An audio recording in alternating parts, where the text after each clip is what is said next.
Well, if it were free, would they need to talk to their spouse? I found it's either A, typically the money, and we got to find out what about the money it is, or B, I don't have trust. So what builds trust? Confidence Bingo. builds trust. 3 things that will mess their life up regardless of how good work is. Bad financial choices, Yep. substance problems, Yep. and bad choices in their life partner. Amen. I want them reaching out when I'm trying to take something away Yeah. from them and No. pulling me back. Yeah. I never think about my pocketbook or how much I'm going to make off of that job. People don't care what you know Yeah. until they know that you care about them. And the moment that they really truly believe that you care about them, Yeah. those barriers come down. Awesome, Gene. Hey, I just want to take a second and thank you so much for coming down here. I'm so grateful that you came down, did an on-site with our team today for our quarterly meeting. Phenomenal training as always. We've had you down here, 3 different times. This will be the 3rd. And you just crush it every time, blow everyone's mind with your sales skills. And man, I appreciate you. Look at that smile. You're Right. grinning ear to ear, Cheesing. dog. Yeah, It's my pleasure, good. man. It's always good to come down here and hang out with you and Amy. appreciate that. So I was curious. I haven't heard you on any other podcast talk about your background and how you got into the trades and all of that. So how'd you fall into this line of work? Oh, it wasn't falling into it. I was forced into it. My dad owned his own heating and air conditioning business when I was 11. My uncle actually owned his own plumbing company as well, which turned out to be pretty convenient. But when I was 11, my dad needed help in the truck. So he said, boy, if you want food, you want clothes, come to work. And so I did. And I carried his tool belt for probably, I want to say 3 years or so. And in between there, he taught me how to be a lead installer. So by the time I was 15, I was a qualified lead installer. And so my dad decided to hire a 21-year-old to drive me around and to be my helper. And we turned a 1-truck company into a 2-truck company. Yeah.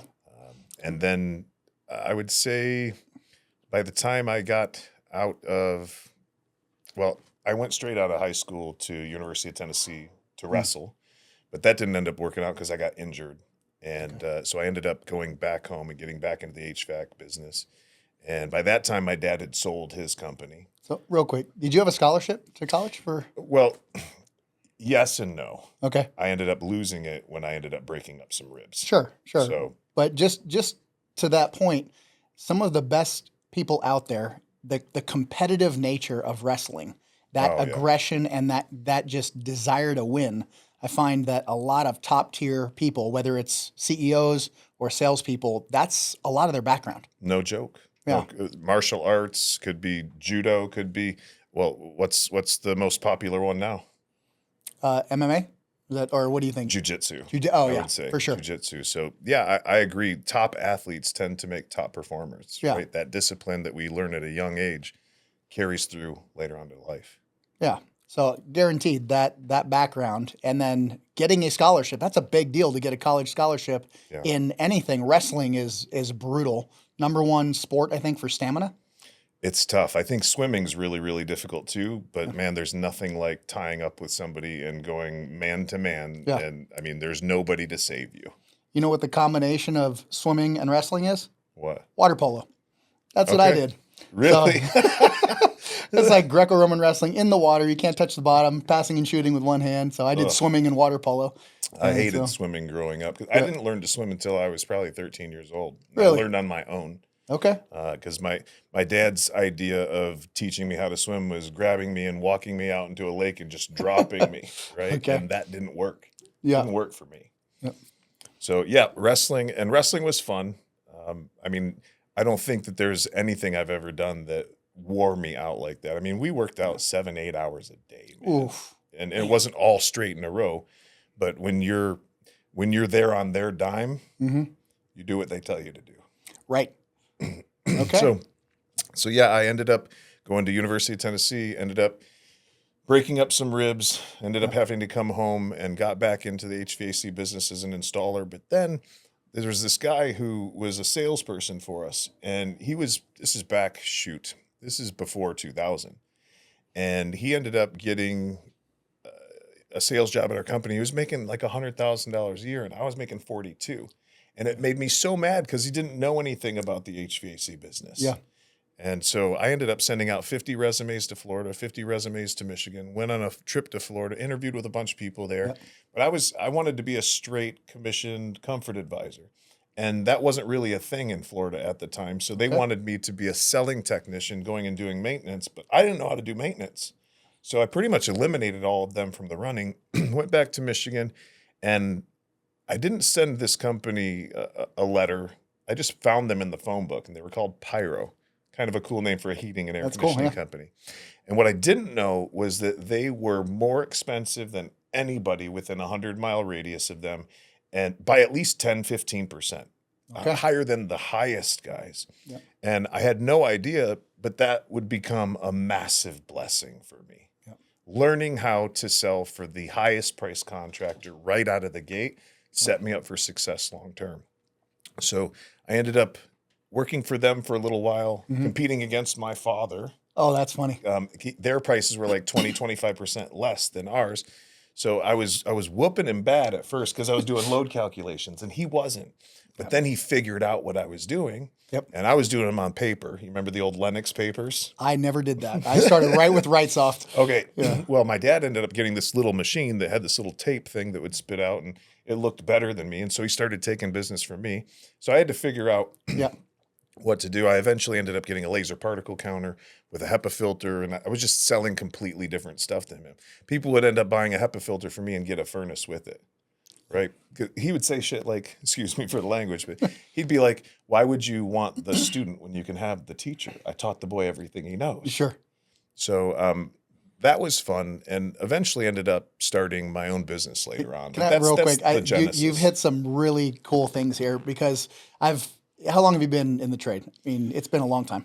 36 years. Okay. So 23 years ago, I started on the sales side, never been an installer or a service tech, started on the sales side. And I was at one of the highest priced residential contractors right out the gate. Yep. Right. And like you said, huge blessing on that. Massive. And what you did to beat others at a higher price. Have you ever read the book Blue Ocean Strategy? I have heard of that book, but I have not read it. Okay. I heard it through Russell Brunson. So here's the premise, right? We are all selling the same stuff, right? Anybody can get a Goodman, a Lennox, you can get the product. And so everyone is out there with racing to the bottom, cutting prices, slashing in this red bloody ocean. Yep. Right? That is terrible. It's miserable. We don't want to be there. Nope. So how do we get out into the crystal blue waters where there is no competition? And separating yourself first with the heat load. Yep. Then with the particulate, then with the next thing and the next thing, and exact same trajectory of what I did. And it was actually starting with the heat load, then the blower door, then aero seal, then we had a solar powered air conditioner, then combining like AC and solar, like full PV solar, or hey, if they need solar but they needed a roof, like just these combinations where if you're competing and the other guy doesn't have what you offer, they can't compete. Right. Everyone's zigging, you zag. 100%. And so everyone's coming in with a package unit. Why aren't you talking about whole house mini splits? Right. Right? Everyone's coming in with just the basic unit, and you're talking about the full inverter with duct sealing and purification and all the stuff. Yeah. And now they don't even qualify. I was creating new indoor air quality packages. Yeah. Like just trying to figure out what could I do to be different. And on the pricing side, I'm sure you've heard before that if you can't be the cheapest competitor in a market, there's no advantage to being the second cheapest. Yeah. You might as well be the most expensive. Yep. Absolutely. So when you're selling packages, you're in there, and I know we've got a lot of inflation that happened between what our prices would be now, but let's just go back and what were the packages that you were selling and what were the prices you were competing against? It's been a minute, right? Since the beginning. But from a package perspective, obviously there were ultraviolet lights and stuff like that back then, but they were way less prevalent, especially in Michigan where I was selling. Yeah. But we did those. You remember back in the day when they had regular media cabinets and then the old electronic air cleaners? Yep. I would take out the pre-filters and I would put two of those bad boys together. So I'd have a media filter and then the electronic after it to catch that stuff. I mean, and then we ended up with the HEPA and obviously the humidifiers, the dehumidifiers.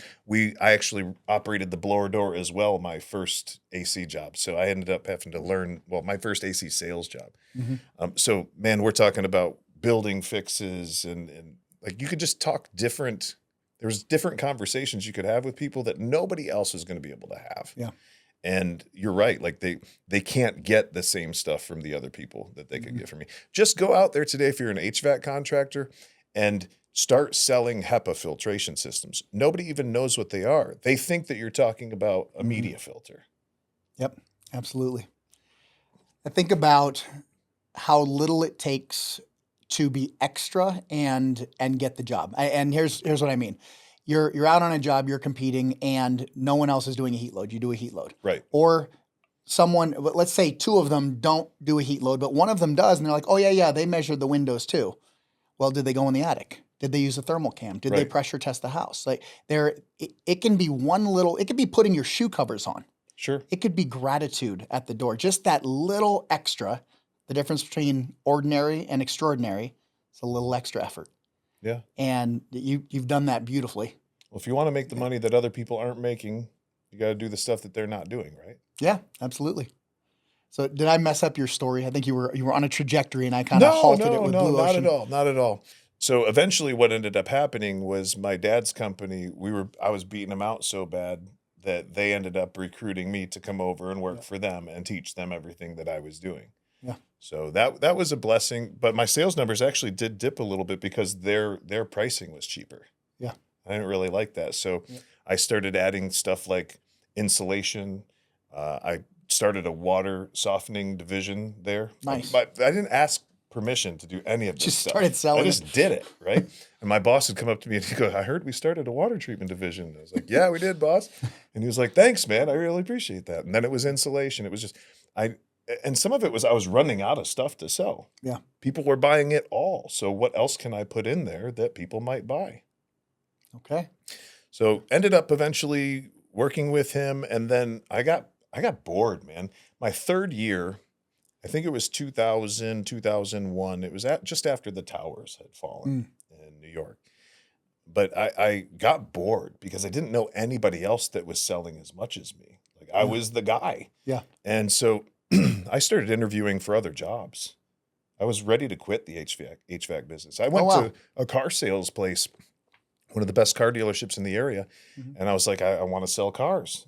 And they were like, we're not going to hire you. I'm like, why? I'm like the best that there is in this area in HVAC. They're like, yeah, you're not going to make $150,000 a year selling cars. And I went, who cares? I'm bored. Just let me give it a shot. Wow. And they didn't want to give me a shot. So I decided that I was standing at a gas pump, and this is February, and I'm standing in like 3, 4, 5 inches of slush. The wind is just whistling through me. This is Michigan? Yeah, in Michigan, Okay. Howell, Michigan. Yeah. And I just made a decision right at that moment. I'm done here. I'd lived in Michigan my whole life. Yeah. So I picked up, and like a month later, I was in Florida.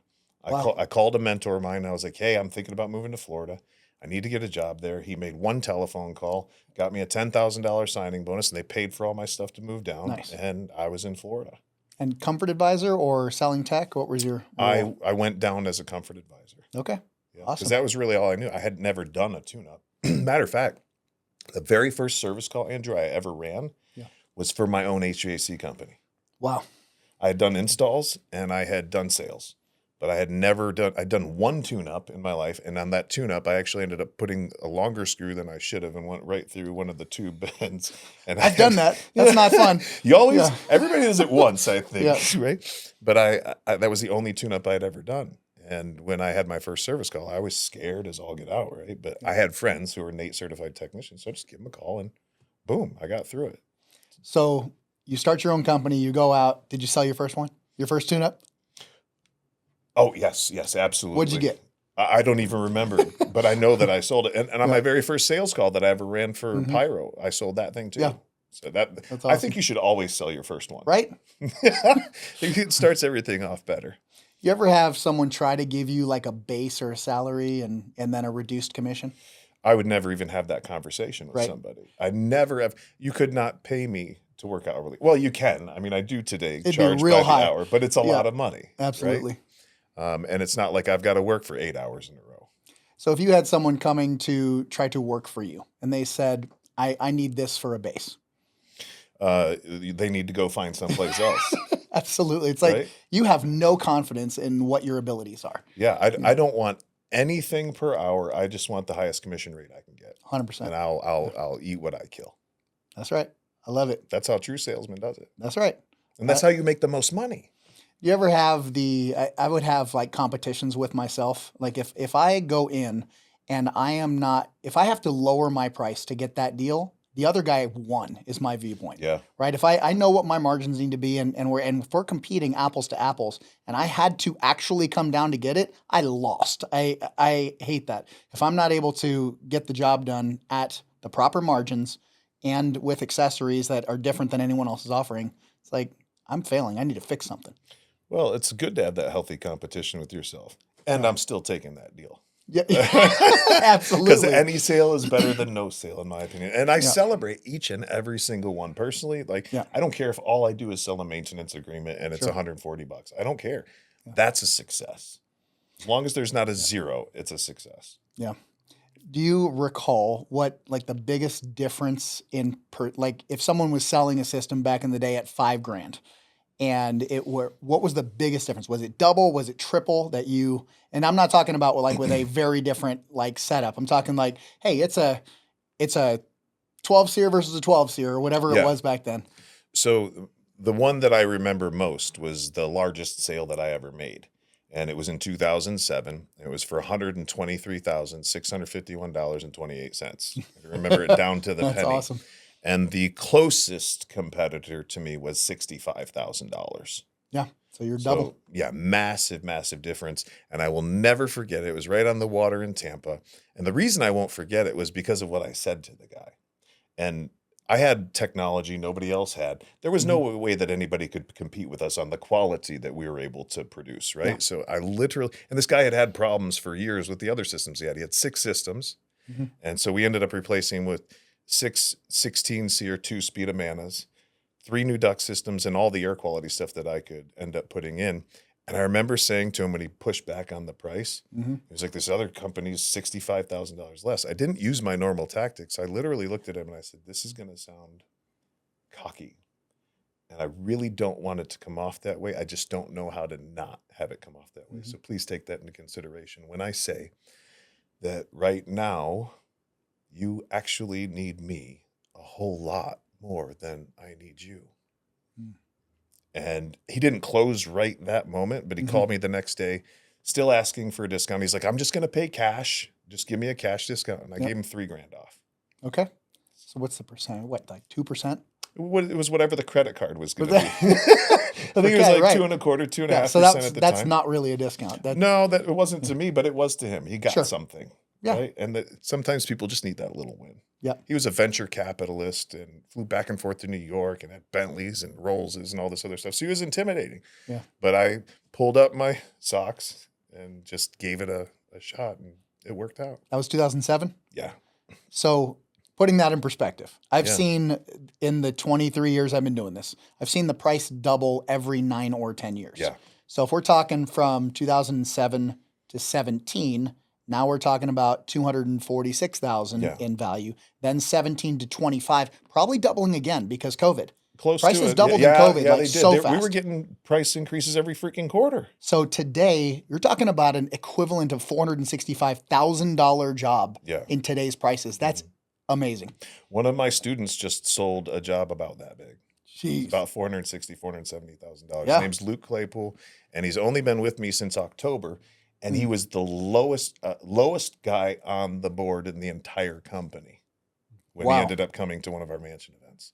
No And kidding. within 6 months, he was the sales manager, and then he was the general manager, and they were blowing their budget out of the water, I love buying other companies and stuff. it. Really? Yep, crazy. So it's fun. It's great to have those kind of successes yourself. Yeah. But it pales in comparison to seeing somebody that you teach to do it, do it. Okay. Right? Like that $123,000 sale was like I was so excited about that. Yeah. But it paled in comparison to the first time I helped somebody sell a $4,000 IAQ package. They made $600, $700, $800 on it. They've Yeah. never made that much even in a week. Right? When you can do that, you know that there's going to be a huge ripple effect in that person's life and in their family tree. Yeah. Change the trajectory of that entire tree. Huge. And it's not just, now they get to leave something inside of their kids. It's not just what you leave for them, right? It's what you leave inside them that really counts. Life-altering money. I mean, if you don't go and act like a NBA star that goes and blows all his money, and you actually live at the same level and you invest the difference, it's life-altering. That's the challenge. Right. Right? To not spend it. To not Hold waste back it. on the toys, the motorcycles, the cars, all that stuff. Live where you're at, and put the money away so that the money is then making you more money than you're making at the job. So then you can choose whether or not you actually want to work.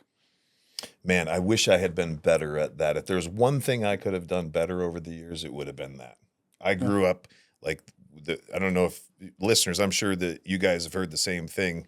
I don't know if the most common words in your family were like mine. It was, I can't afford it, or we can't afford it. Yeah. Right. So, I mean, that's one of the reasons that I was excited to start working so young. I've purchased all my own clothes since I was 11 years old. Wow.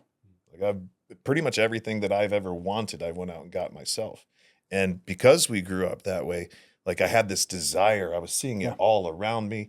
I felt out of place because all of the popular kids were rich kids, but they weren't really rich kids. If I look at their houses today, that's not rich. Right.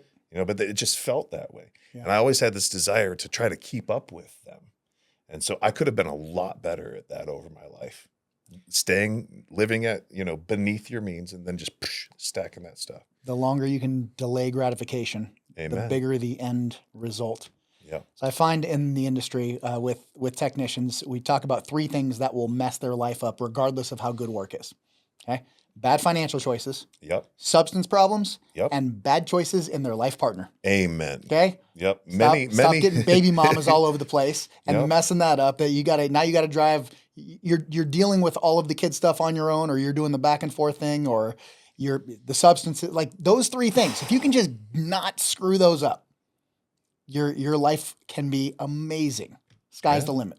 Yeah. A lot of people, their mistake was made a long time before they met you or I. Let me put it that way. Yeah. Having a supportive partner, I don't know if there's anything that could be more important in this world for a man, at least, because I've had it both ways. Yeah. I've had it where my wife wasn't a supportive spouse, and then I've had a supportive spouse. And I tell you, God, what a difference. What an absolute difference. Yeah. My wife gets to travel the entire country with me and has since we met. That is phenomenal. When you get to experience that with your significant other, would never go back the other direction. We have this conversation. We have 4 kids, so we have this conversation with our kids all the time. The number one dictator is who you choose. Yeah. That is the number one choice, other than finding Christ as your Savior and dedicating your life to Him. Number 2 is who you choose to do life with. Amen. That life partner. So Amen. And so many of us get into it so young and so fast, right? And we're focused on the wrong things. I really wish they taught a class in school that was an effective class on how to choose a significant other. Yeah. Oh, what would that class be like? That'd be. I don't know, but I feel like you'd have to have men and women together teaching. You'd want to have a super successful couple teaching it. Yeah. Somebody that's not necessarily successful in finances, but successful in their life. That's an interesting thought. Mm-hmm. Classes on the stuff that we're not taught in school, right? They've gotten rid of the trades altogether. No mechanic shop, no auto, or the auto, and then the what wood shop used to have, and all of this stuff. Yep. Everyone just go to college, right? Let's shove everyone into college and get them into the liberal indoctrination center. Yeah, exactly. Yeah. So go to the liberal indoctrination, and then they come back and you're like, hey, you're not who I raised. What happened? Mm-hmm. Right? I do not intend to encourage my kids to go to college whatsoever. Same. Yeah. And I don't intend to influence their career. Just like Zig Ziglar said, they can sell anything they want. I love it. Right? You can be anything you want in sales. We're encouraging entrepreneurship. The world is so different right now with the world of AI and what you can do with the internet or the trades, or Oh my gosh. there's so much they can do without the necessity of the Liberal Indoctrination Center, Yeah, I mean, they can get their own business plan if they learned how to talk to ChatGPT correctly. right? Right? There's so much that we can do nowadays that we couldn't. Yeah.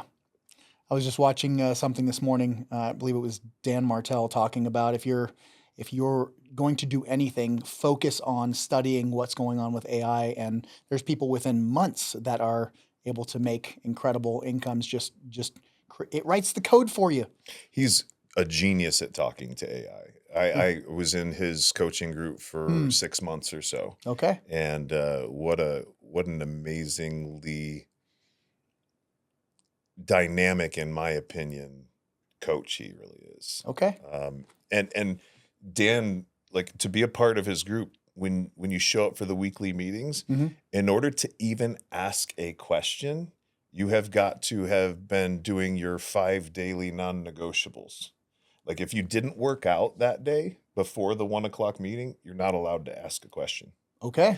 If you didn't post in your story, you doing your work 3 times before that meeting, you're not allowed to ask a question. So you're like social media story? Yeah. So you doing your work 3 times a day? Yeah. Okay. So It's got to, like what we just did here for the onsite. Yeah. Brittany would have taken a couple of videos. I would have uploaded them to the story, and that way people could see me doing my work. Yeah. That was one of the 5 daily non-negotiables that you had to do. And he was serious about it. And he would put you in a queue, or his people would put you in a queue, a line, asking these questions, and they would go on your social and make sure that you had been doing it. Yep. And if not, they would message him, and he would call you out in front of everybody and tell you that you didn't do it, so you can't ask a question. Try again next week. Okay.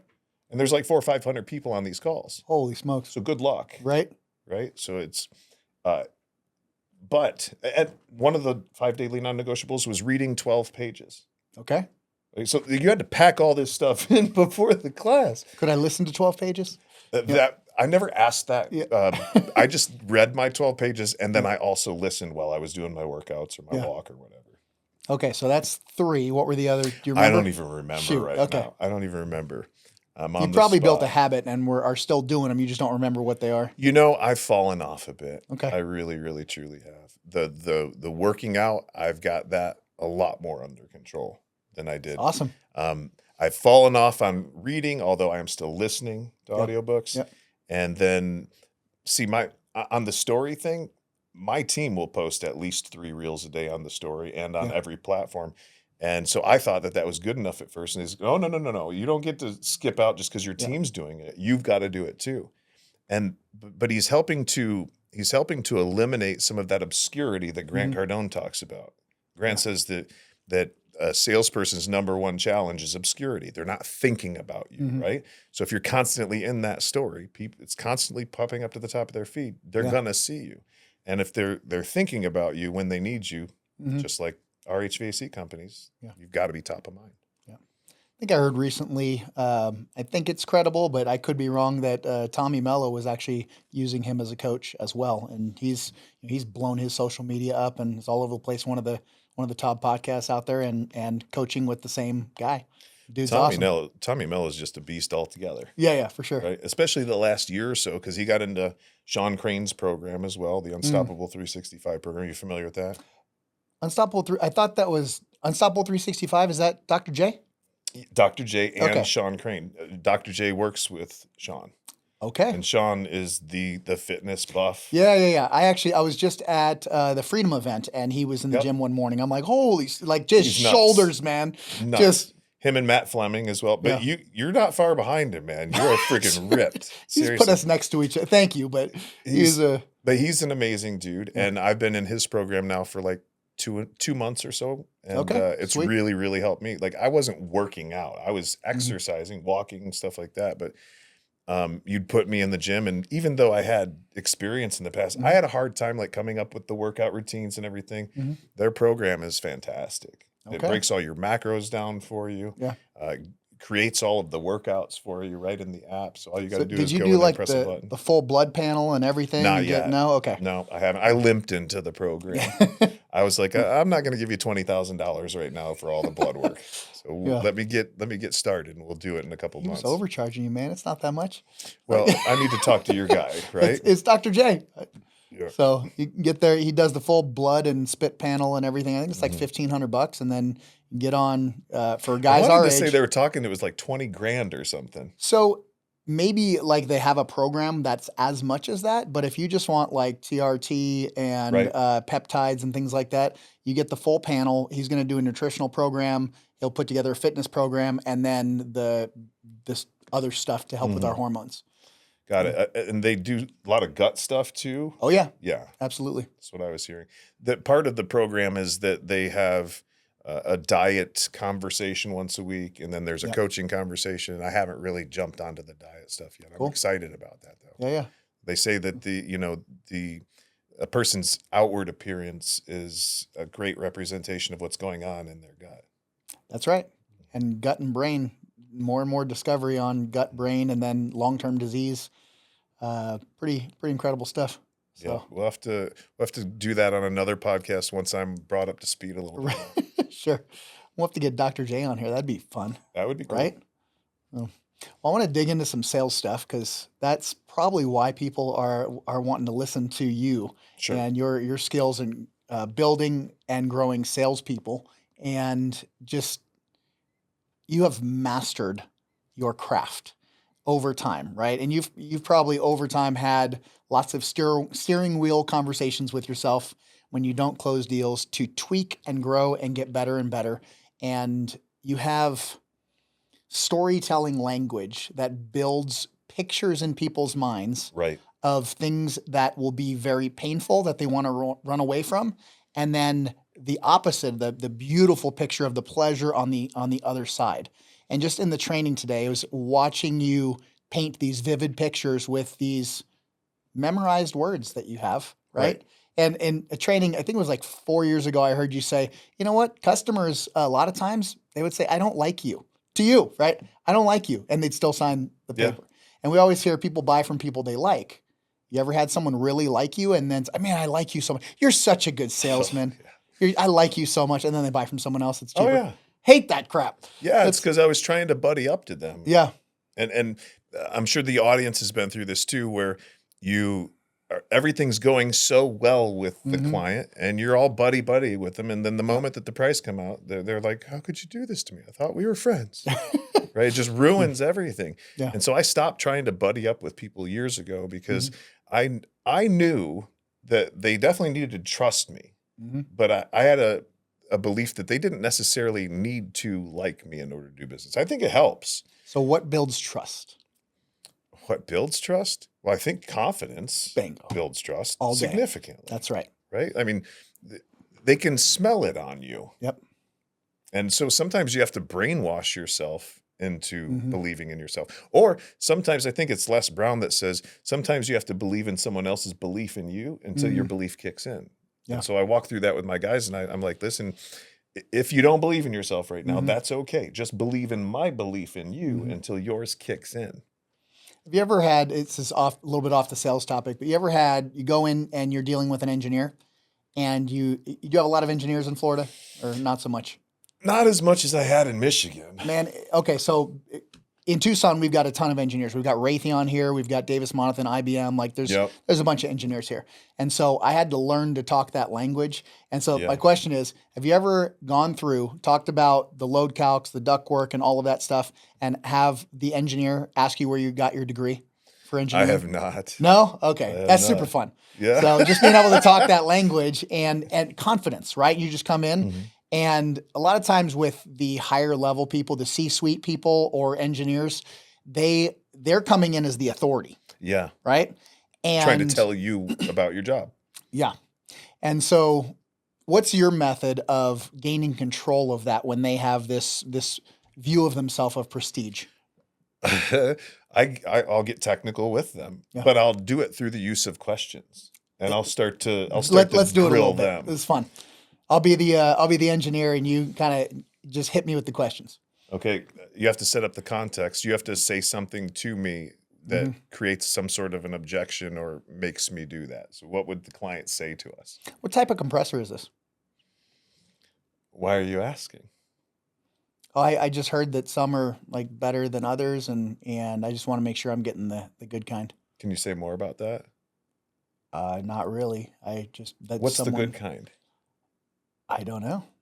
But you've heard that. Yeah. Got it. Would you believe me if I shared with you that there are only a few people that even make compressors, but they're in like 50 different brands? Huh. Um, on top of that, what do you think that the installation matters at all? I imagine so. Why? You're an engineer. If it's not put together right, it's not going to work right. Can you say more about that? Well, I mean, I'm at Raytheon, and we make missiles. If it's not, you can have all the parts right, but if it's not put together right, it's not going to work. It's going to shoot off course. I agree with you. It's awesome. It's beautiful. You barely said anything. No, there's no reason for me to say anything. Yeah. What are the two most pleasant sounds to anybody's ears? Name and what's the other one? Sound of their own voice.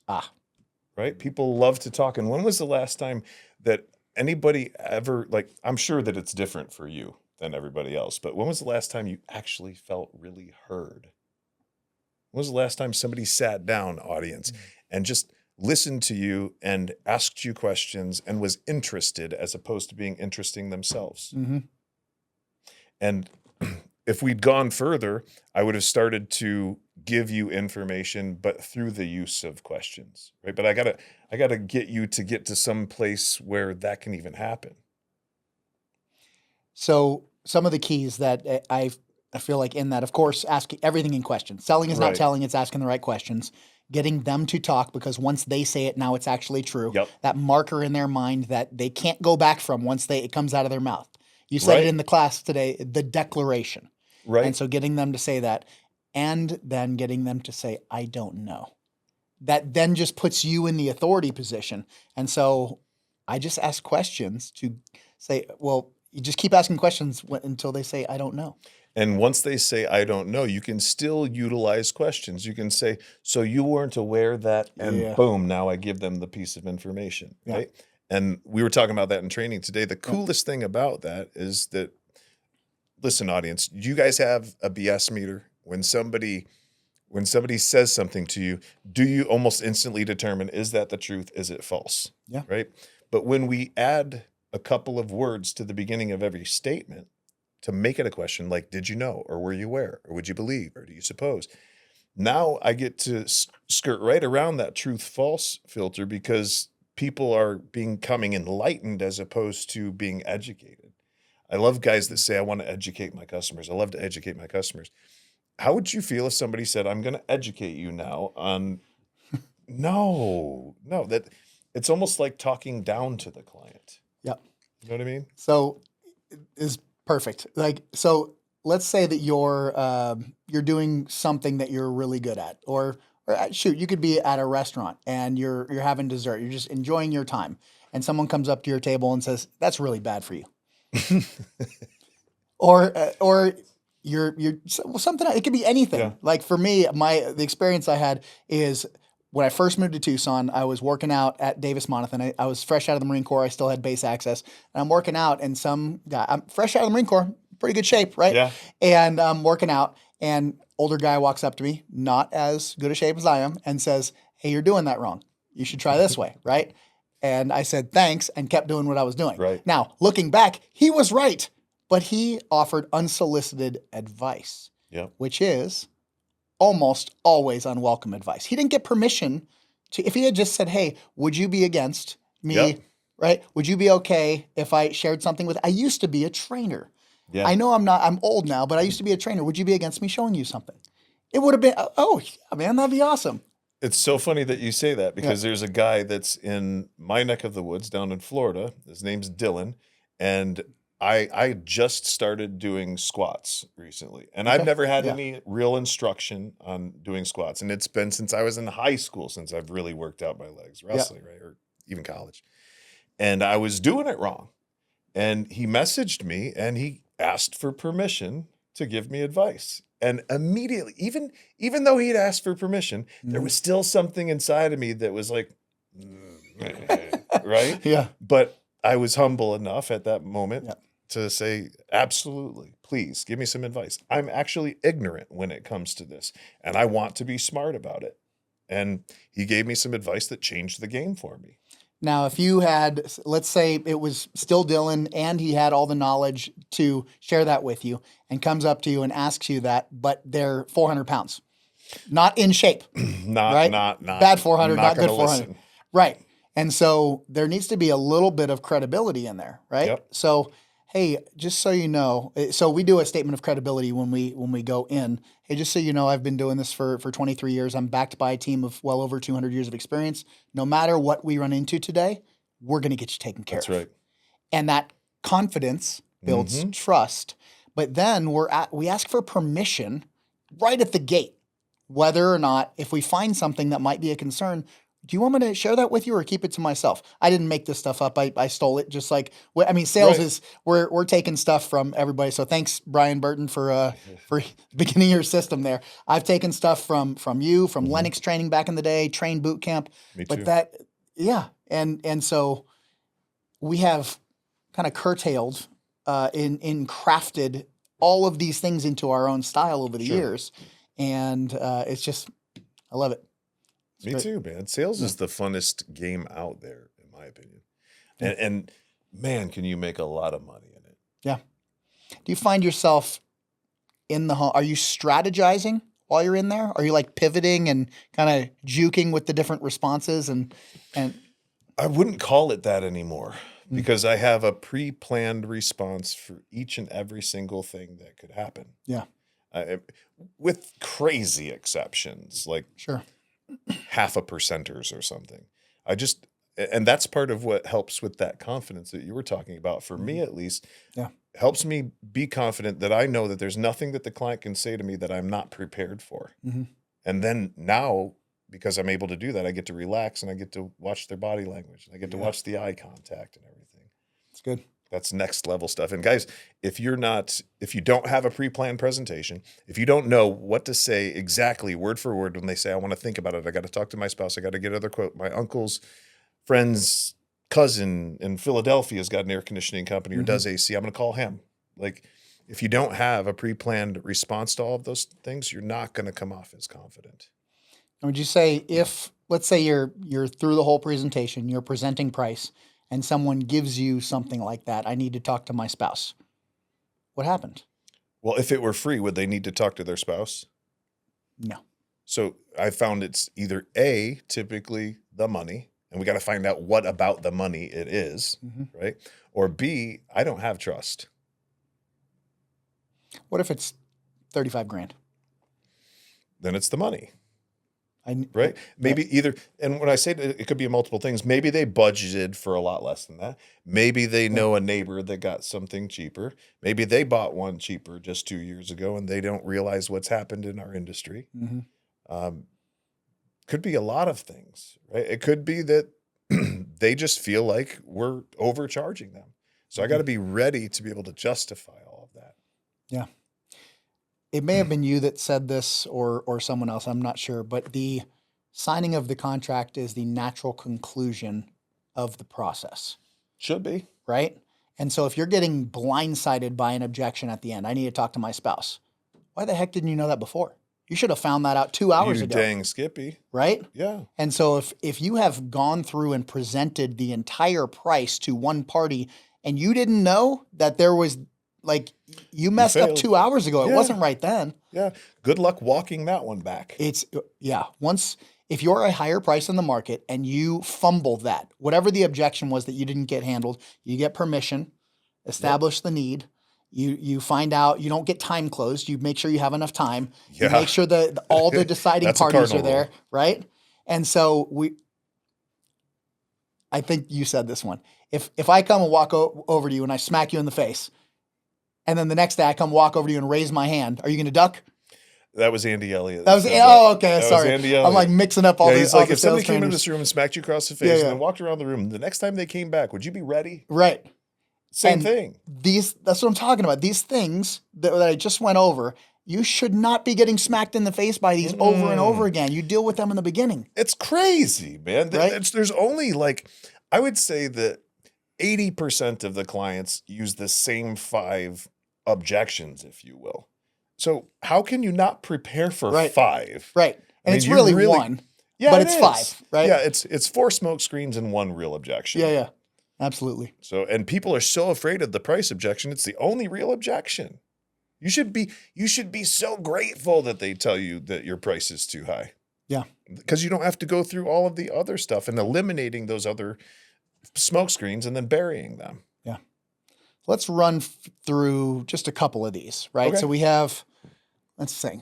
So you said earlier, the most common one that you hear is, I need to think about it. Yeah. Okay. Let's just role play that real quick. So we got to set up the context. So the context in this one would probably be that I'm quoting a new system. Okay. And they say, I want to think about it. So the very first thing that I do is I repeat the objection in the form of a question. Okay. And a lot of times it's because maybe I wasn't expecting it to happen so quickly. You guys ever had a client give you an objection and you're not ready for it and you're almost like you don't know what to say? So if you repeat the objection back in the form of a question, it gives me a moment to think. And it also makes them explain themselves a little bit more and could give me something else to attach to.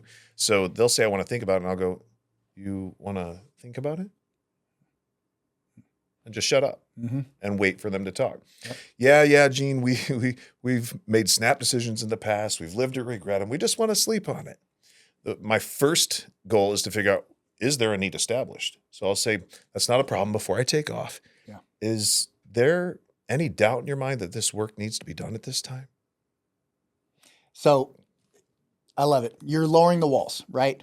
I'm gonna leave. I'm gonna get out of your hair. Let's lower the walls and then go back in to find out, did we even do the right thing in the first place? Yeah, did I establish a need? Because if I didn't establish a need, there's no sense in me trying to close right now. It's futile. So the language that I use is, and everyone's got their own style. The language I use, I try to get a visual picture going on. I say, let's just take the money and the product and stick it on the shelf for a second. Yeah. Do you do that? I've done that many times. Did I steal that, or am I? No, you didn't. Okay. You stole from somebody, not me. So just take this and put it on the shelf real quick. Do you believe that we're the right company? Right. Do you trust me that I did the engineering right? Right. Okay, let's bring the product back. Is this the product that you actually want? Right. Right. Are you 100%? And if it's a laundry list of stuff, I will trial close every single thing on the list.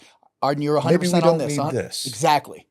And anything they even hesitate on, we'll talk about that later. And I want to be left with only the things that they're 100% on after trial closing all of them.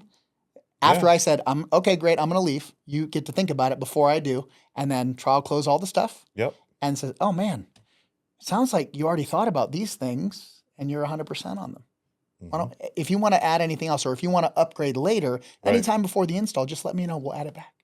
Yeah, when somebody says they want to think about it, they already thought about it and stopped thinking. Yes.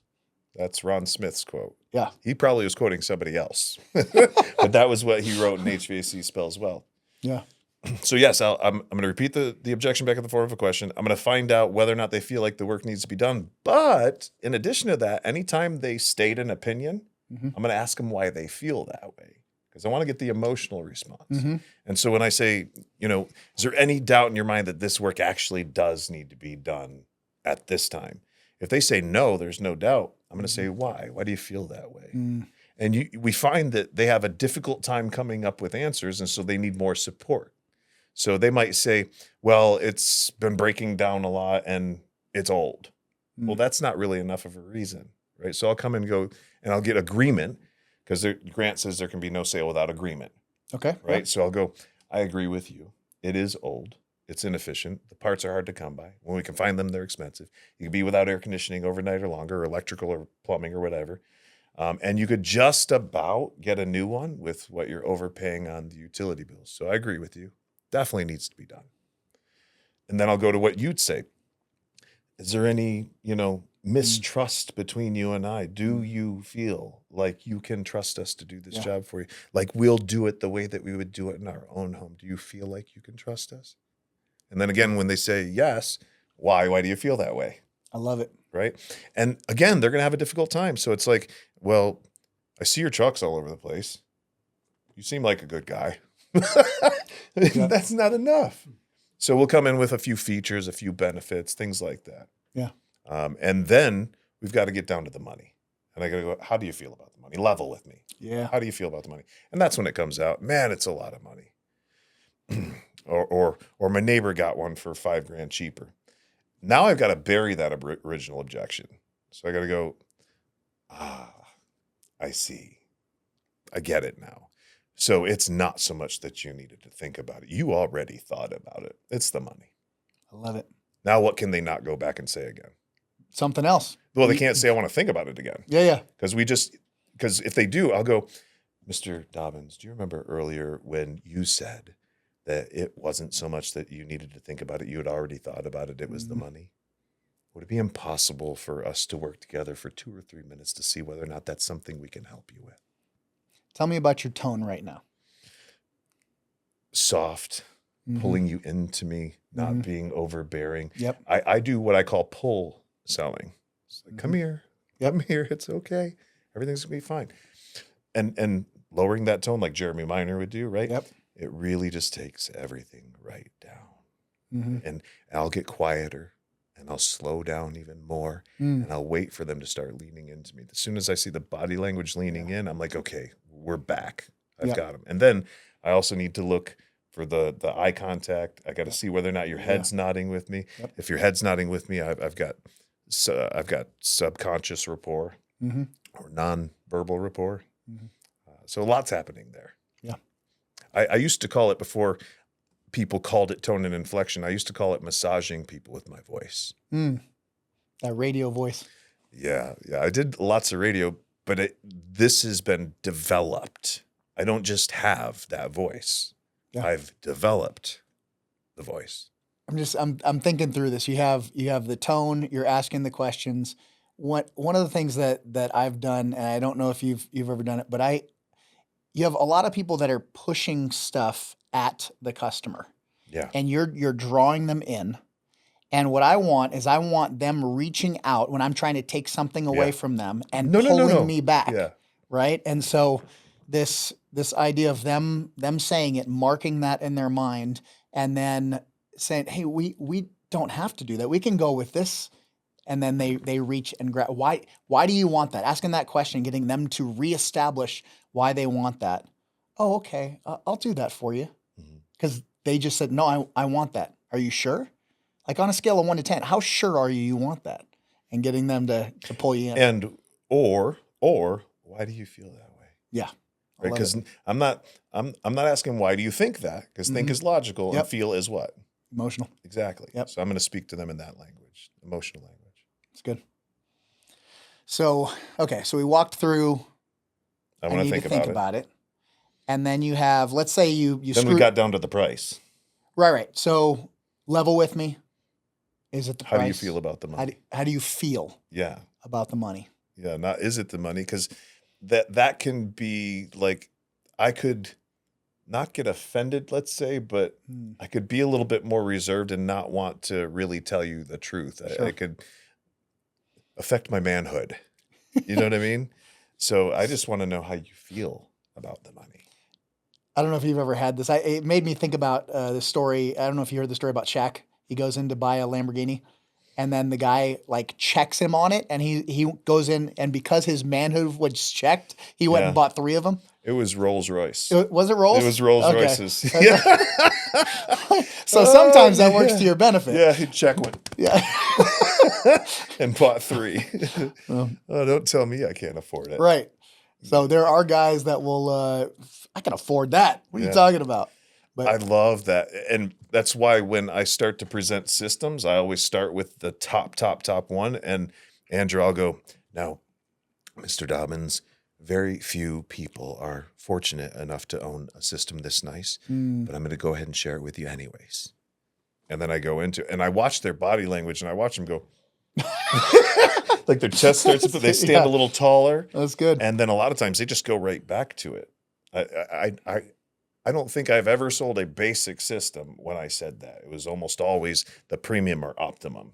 Now, when you're doing service, you kind of do the reverse of that, though. You go 100%. mandatory. So why the difference between top-down selling versus on the service side, you're going mandatory soon? Because on the service side, I'm including a bunch of things that they really don't that are not necessarily mandatory, if that makes any sense. Yeah. I think that clients on a repair, they want to see the number that it's going to take to get it fixed as quickly as possible. Mm-hmm. So, and we've gotten permission to share anything that is going to give them challenges in the future, Mm-hmm. anything they're going to have to do in the future. So that was the way I was taught. And I think it would be a little bit awkward for me to put a $25,000 list together. It's got all the indoor air quality stuff, and then down at the bottom, the repair. Sure. Okay. So I've never done service, right? Mm-hmm. I started on the sales side, always doing top-down selling. And so when I kind of created what I teach within the company, I always knew top-down selling. Sure. And so when you present price, let's say you're coming up with an indoor air quality package with AeroSeal and duct cleaning and balancing and the top, you could get to 25 grand on a top package, easy. And then you throw in on the water side too, you can get to 25 grand with a tankless and a whole home and a RO and like all the good stuff. Right. Do you show them the total price, or are you given like a daily payment? When I'm selling a system? No, let's say you're on a service call. Oh, you're not doing top down. I'm not doing Well, top I'll down. just tell you what I do, and you can tell me what you think of it. So I try to create a filter in their mind before giving them information, right? And we do that at the front door with changing the atmosphere, with how grateful we are of being there. I do that before I give them the total price. I want a filter of them seeing through this filter of I can afford it. What is the gratitude part of it? What's the line? So it's unique to the individual. It needs to be a personal thing. And I took this from Brian's thing with Waste No Day. And he talks about, he was in the middle of Detroit in gangs, and his friends from that era are dead or in jail, right? Mm-hmm. So he said, hey, I just want to take a second and thank you for having me out. I've chosen to do my career here at this company. And out of all the companies, you chose to have me out. And I want to let you know, I could be with the rest of my friends dead or in jail without plumbing changing the course of my life. Mm-hmm. And I want to thank you for the opportunity to come in. And then naturally that is very uncomfortable for the homeowner, right? Sure. That's like out of the blue. Wow, you got real personal real fast, right? Yeah. And they want to brush it off. They're like, yeah, come in. Say, no, seriously. 1, 2, 3. That tone drop. Yeah. I really appreciate it. And the cadence. Yeah. No, so the line, the brush off, pause. Seriously, and then the 3-second silence, tone drop. I really appreciate it. Yeah, I had a friend named Joe out of Tampa that used to do that, the gratitude thing, and it was very, very similar. You know, it was just, I'm so grateful to have this position and to have this job, and for you to choose us. And to allow us to serve your family and me to be the one that actually is that guy. Yeah. And, you know, I appreciate you helping me and supporting my family as well. Just so appreciate you. It's got to be genuine though. That's what I was just going to say is of all the things that we do, you have your scripts just locked. Yeah. This is not a script. Yep. You can't just say the words. You have to feel it. Amen. And if you don't feel it, they don't feel it, and you might as well not even do it. Your goal is to change the atmosphere. Mm-hmm. Maybe they're hot. Vibration. They're hot. Exactly, right? The vibration of what you're going in. You can literally change the vibration in the air when you set that tone and you speak through that filter. And they could be pissed off. You could have been like they were expecting you at 10 and you're there at 4. Like all the stuff, you can wash that through this gratitude, and then they just uncross and open up, and then you can have powerful. A good Super, super powerful. So if you can get that on a service call or even a sales call, and you can just shift the atmosphere, it changes everything. You have to do it from your heart. Yep. And here's what I found that I think a lot of people have a difficult time with, Andrew. I always talk about coming from a place of love. Yep, absolutely. Like when I'm in the house, I never think about my pocketbook or how much I'm going to make off of that job. And just have to come from the most amazing place of gratitude, man. Something that you have said often is I'm not doing something to people. I'm doing it for people. Right. And that foundation of love and service, right? We are in a service business. Do you spend time like parked around the corner getting your mental state right Oh, before tell me about that. Before I do that, Yeah. back to the love. Yeah. It goes back to what Zig Ziglar and Ed Foreman used to talk about, that people don't care what you know until they know that you care about them. And the moment that they really truly believe that you care about them, those barriers come down and they'll listen to you. Yeah. Right. So what was the question? I know what it was. The mental around practice. The corner. Right. And so I've got to get in the right state before I can be truly grateful walking in there. Yep. Okay, go ahead. So I usually stop at least 500 feet down the road. Yep. And I'll pull over. I'll shut the phone off. I'll shut the radio off. I'll put it on vibrate or whatever so it doesn't disturb me. And then I go through a mental visualization exercise about what it is that I want, right? Because we have 30,000 thoughts a day, and like 90% of them are negative, right? Help us survive. So I'll pull over and I'll visualize exactly what I want to happen. And I don't know what the customer looks like or the job looks like, but the picture that I have in my head is a lady standing on a front porch, pie in the window, right? Okay. Like the old days. Yeah. She's wearing like a sundress from the 60s or the 70s or something like that. And she's got an apron on, and I've got a check on my clipboard for $3,500, whatever it is. And I'm walking away and she's waving and saying, thank you. Okay. Right? So that's the visualization that I have. And then I begin to program my subconscious. I literally begin to say out loud over and over again, everybody trusts me. Everybody buys from me. Everybody trusts me. Everybody buys from me. Everybody trusts me. Everybody buys from me. I'll say it at least 30 times before I walk into the house and 30 times before I present a price, because I need to brainwash myself that they actually do. They're going to trust me and they're going to buy from me. Otherwise, the fears come in, right? That nasty feeling that you get in your stomach before you guys go to present, it's because of what you're thinking, right? It's because of those thoughts. You're focusing on the objections that you could get. Not the success that you're wanting to have. And whatever you focus on, you get more of. Whatever you think about, you bring about. Yeah. So I never fail to do that. Everybody trusts me. Everybody buys from me.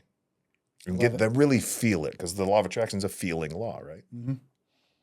So you're feeling that going in. I was just, as you were talking, I was thinking of saying I heard the other day, and I don't want to mess it up, but it was, you don't see what you think what you see. So the idea is this: we have 11 million bits of data that we can process all around us, right? Right. But the reticular activating system can only process 40 bits. And so you see what you think. You don't think what you see. Yeah. Isn't that interesting? Yeah. That is and really so cool. as you've programmed your mind as you're going in, you're only seeing those 40 bits of data. You're gonna, if you had 1,000 people walk down the street, you're all seeing completely different things. The pregnant lady is seeing the pregnant ladies. The guy in the red Corvette's seeing other Corvettes. So, like you. Isn't that funny how you never see the vehicle that you're in until you purchase it? Yeah. So you are making your reticular activating system see that check and the walking out and the happy customer, and you've served and you cared for and you have gratitude and all that. I tell you, when I began to do that, my closing ratio went through the roof. I changed like 3 things, and I went from 72.36% to 95%. And that was one of them. Everybody trusts me. Everybody buys from me. And that visualization, that picture. Yeah. That was one of the 3 things I changed. I do the practice, totally different visuals, but do the practice of programming my mind and getting ready for the call as well. So I love it. There's these breadcrumbs that you see. The successful salespeople are all doing very similar things, different but similar, to have what we have. Well, my way is not the only way that works. Yeah. Right? Just the way that I have found that has worked best with me in my career. Yeah.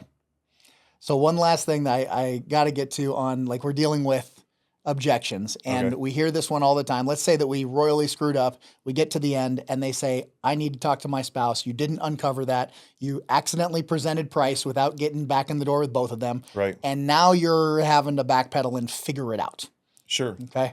I want to hear you do it. And then I'll kind of say, okay, here's how I go about it and see the difference. Well, the easiest way, if it works, which it doesn't often work, is to just assume it and go, well, let's get them on the phone. Yep. Okay. So and just shut up. Don't say anything, right? So is there any preface to how, because the next sale, you have to sell them on why they need to get on the phone. So Yep. what do you do in front of that to make sure it goes your way? Well, obviously I have to establish a need. I've got to get them to actually want to do it, irregardless of whether or not their spouse does. Is that what you're going for? I'll just tell you kind of what I do. Okay. And part of it I heard you do earlier. And so I'll just say, listen, I'm going to get out of your hair, right? Lower the Right. walls. Absolutely no problem. You got to talk to your spouse. I'm going to get out of your hair. Before I do that, one of the things that I've discovered in 23 years of doing this is that our spouses tend to ask the questions that we didn't think to ask. Sure. And then you don't have enough information to make a decision because they come home, you intend to talk about it, and then they've asked questions. And now we all have to get back together Sure. to go through the questions and re-go over everything. And so what I found is that we tend to ask the best questions when we have the most amount of information. Mm-hmm. And so right now you have the most amount of information. Why don't we give them a call, see what questions they have? That way, when you guys are home together tonight and talking about it, you have Right. all the information. Right. And so that usually works. I also like to say that, Well, that's that's it. great if you can get them on the phone. Right. Now, let's say you can't, right? There's a whole pivot when you can't get them on the phone. So, oh no, my wife is a doctor. She's in surgery, or my husband works at Raytheon. They literally dump the phones before they go in these rooms so people can't steal intel, right? And so can't get them on the phone. Then what? So I don't go the direction that you're going at first. I just say, let's just go ahead and get them on the phone. And then when they don't, I'll switch and I'll go, before I take off, look, I totally understand that you want to talk to your significant other. And believe it or not, I've had other clients that feel the same way, at least one or two a week. Yeah. But what we found is that there's almost always questions, concerns, desires, preferences that vary from one person to another. And my greatest fear is that you end up getting something that maybe doesn't fit the both of you. Maybe something that's noisier than you want it to be. Maybe it's not as energy efficient and costs you a lot of money to operate. Maybe it breaks down too much. So would you be opposed to me coming back for maybe 15 minutes or so that I can ask and answer a couple more questions so that we can guarantee your satisfaction with the job? Would you be opposed to that? And it's rare that they are opposed to that. Is there, That was the feel, felt, found my greatest fear. of course, yeah. Right. And it's a reset for a second appointment. Yeah. Is there ever a world where you try to still sell it right then and not reset? Absolutely. If they're willing to get the client on the phone. What if they're not willing to get them on the phone or they can't get them on the phone? Just depends on how busy I am and whether or not I feel like I'm going to be able to get back. If I'm not swamped, then I'll try to reset. But if I'm swamped, I'm going to go ahead and try to close. All right, let's pretend you're swamped right now. I want to hear how you go about. So rare. It's so rare. Sure. I don't think I would. I don't think I would try. Okay. I think I would just try to reschedule it. At what Unless I can get them on like a FaceTime or something like that. Because what I've found is that when the other person does get involved, I've got to go through the entire process all over. Right? Again. The whole thing. A Yeah, to the Z. whole thing. If Now, you that's a skip system anything, sale, yeah. right? What's You're that? talking about a system sale. Talking about big ticket. Well, yeah, big ticket. Not necessarily system, but big ticket. Is there a threshold where it's, okay, we know we're going to try to reset, or under this threshold of dollars, we're going to try to go for it? Again, if my schedule is busy, Yeah. I'll typically go for it on the equipment side, or not on the equipment side of it, on the parts and repairs and maintenance side. On the equipment side, because the ticket gets so big, I try to get back in the door. Okay. Cool. I found it just works better for me when I'm back in the door. And it might be because maybe I'm missing a piece, or maybe I'm missing something else that I could plug in there. I'm totally willing to listen to anybody that's got that kind of advice for me. Cool. All right. A reset. I've done a lot of resetting in my career and getting back in there. It's always better to have both of them there. I want to reset though before I give pricing. Right? If we're at the end and we've given pricing, you try to reset, the cancellation rate is really high. Super, super, super high. So don't get blindsided by that objection. You should have found that out 2 hours ago. Really should have found it out. You should have said something like, is there anybody else whose opinion matters enough to you to involve them in this conversation? Yeah, it's good. Right. And it's not always going to flush it out. When you get big ticket, some people might think that it's going to be lower and they can make the decision. But then like one that I just recently had that was in the upper 60s, she hadn't planned on it being that big and she needed to talk to her son about it. Yeah. So it doesn't always flush it out, but that question, and I would ask it word for word, y'all, you probably want to write this down, rewind the tape if you need to, write it down.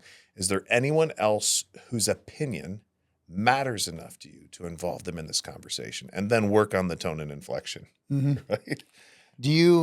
So let's say that you do that and it's, let's look at the two different scenarios. It could be the husband or it could be the wife, right? Or it could be a son or a daughter. Sure. Let's just pretend we're just talking husband and wife for this scenario. Do you feel differently if the wife says, no, I'm making the decision versus the husband says, I'm making the decision? I do. I trust that she can make it before him. Why? Because women tend to make most of the decisions about the household. Yeah. If the husband says, oh, I'm making the decision, I think he's full of crap. Yeah, I agree. Right? I agree 100%. If the wife says it, I'm like, oh, no, she means business. That's why right? if I'm doing tune-ups and stuff like that and I'm bringing them out to go over findings and he just comes outside, that's not good enough for me. I'll be like, is she going to want to know what's going on with all this? Are we going to have to go over this again? Should we just go get her? Yeah. And he always turns around, runs inside, and grabs her. Because if you don't do that, you're going to have to do it twice, likely, and you're going to have to do the entire thing. Take a 2 hour to a 4 hour appointment. Yeah, because, I mean, when was the last time that you ended up going over something with the significant other and not going over the full thing and they actually bought? Right. Like most of the time, it gets mucked up. Yep. The reason that you're even able to have the second conversation is because how you had it the first time, or he wouldn't, or she wouldn't be having you talk to the spouse. Yeah. And they're hoping. And by the way, when on that subject, when they talk, when they're going to call their spouse, because that happens a lot of times. Listen, let me give them a call after after I've gone over the pricing with them. I'll kind of coach them before they have that conversation, right? Like, got it, not a problem. Before we give her or him a call, what are you going to say about this one? What are you going to say about this one? And they'll struggle. And then I'll go, look, if you're anything like my other clients in the past, sometimes things tend to get lost in translation because you didn't go to school to become an HVAC, plumbing, or electrical technician. Yeah. Right. And one of my fears is that things will get lost in translation. So would you be opposed to me kind of helping you with that or stepping in? Yeah. And usually they're so happy that I did that. But before I get on the phone with the significant other, and I don't know if you've heard this before, but this is something you want to pay attention to, maybe even write it down. Before we give her a call, if it's okay with her, is it okay with you? Like a little trial close. And then once he says yes, when I'm talking to her on the phone, when I'm at the end, when I go for the close, I'll go, no, Mr. Dobbins, I talked to Mrs. Dobbins, and she said that if it was okay with you, that it was okay with her. Is it okay with you? Yeah, I love it. And so many times they're like, yeah, it's okay with me. Yeah. Okay, I'm going to put you back on the phone with her. And way, way higher closing ratio on that. Yeah. So if it's okay with her, is it okay with you? And then boom, reverse it at the end. Yeah. She said it was okay with her. If it's okay with you, is it okay with you? Find a lot of times with this particular objection, you have to get very good at finding the baloney, right? Yep. When one of them says, I'm the decision maker, and I try to check them a little bit. If it's the husband, especially, I say, so if you decided you wanted to spend $200,000, she's cool with that, right? Yeah. No, she's not. Great way to check it. And so, obviously, and then you got to backpedal that a little bit. Obviously, it's not going to be that, but Right. some people decide that they want to do more than they were originally thinking, or maybe more than you guys talked about. And so, at the end of all of this education, you may decide on what you want. And then you're going to create an argument with your spouse Right. when they get home because they don't have the llast 2 hours of me educating them Right. and learning all of that. And we're going to create an argument. So the best thing to do is not play the game of telephone where you whisper it. You remember playing that as a kid Oh, and the yeah. message is all jacked up. Well, I've been All doing day this long. for 20 years and you're going to screw this up. Yeah. You're going to want something and then you're not going to be able to get what you want. And so the best thing to do is for you both to get all the information. You're only going to remember 10% of it, but Right. then at least you're talking about 20% to make the best decision for your family because you have more information together Yeah. rather than playing the game of telephone. So you have to sell that second appointment Yep. in order to get it. Otherwise, they're like, no, I'll do it, and I'm just gonna. Yeah, She I'll doesn't be want to be a part fine. of the mechanical stuff, right? No, but she wants to be a part of the price. I guarantee it, Yep. right? You better believe it. And so, really, really important to be able to craft the language to make sense to get them to get the other person in the mix. They say that even when the man says he's the head of the household or even is the head of the household, the woman's the neck and Yep. she can turn him any way she That's wants, it. right? That's right.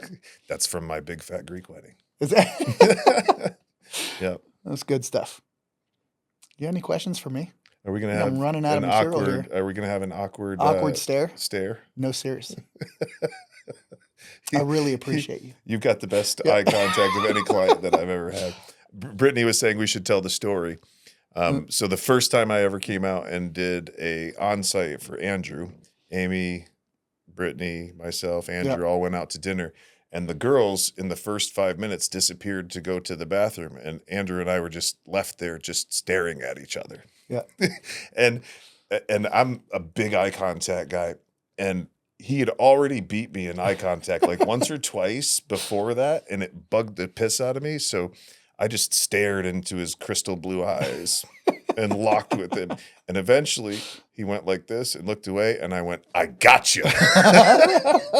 And then I told him what I was doing. But that was, you have killer eye contact. What's funny about that is I'm not trying. Like that's just so Amy, my wife, will say I have somewhere along the lines I lost my awkward button. Like I don't get awkward. Other people are awkward and squirming and all that, and I just don't feel it. And so I'm just looking at you. I'm not playing a game and just hanging out. People say the same thing about me though. Okay. There was one of my mentors. He got a call from his assistant. Yeah. His assistant said, so and so is in town. He thought that this person was me. The guy's name was Jamie. He said, Jamie's in town and he wants to have lunch with you. Mm-hmm. Do you want to have lunch with him? And the mentor goes, heck no. Are you kidding me? She's like, why? She was like, he was like, have you ever actually sat and had a conversation with that guy? I don't need his eyes just staring right through my soul. Heck no, I don't want to meet with him. And he was talking about me. Yeah. It was weird because I had a sociology class and my sociology teacher had us all, stand back to back, take a couple steps away from each other, and then turn around and look at each other. And he didn't tell us what he was doing, but he was watching to see whose eyes would break contact first. And it turned out to be some sort of a dominance thing. It's not that we're psychopaths. It's No, just no. dominant. Okay, cool. That's not good. at least as far as Mr. Kuzma is concerned, right? And I ended up being like the number 2 most dominant person in the room, and the guy that was the more dominant one than me was pretty intimidating. He's like 8 inches taller and like 60 pounds heavier, and he threw 100-mile-an-hour baseball. But yeah, I mean, I think it's a certain. He says it's a dominance thing. I don't know. Cool. Trying to dominate each other. Not at all. Go hump your leg in a second. I was just thinking the same thing. Oh man. Good stuff, man. Well, I appreciate you having us out and having us on the show. Appreciate you coming. Best man. of luck to you. Been man. awesome. Thanks for having us, y'all.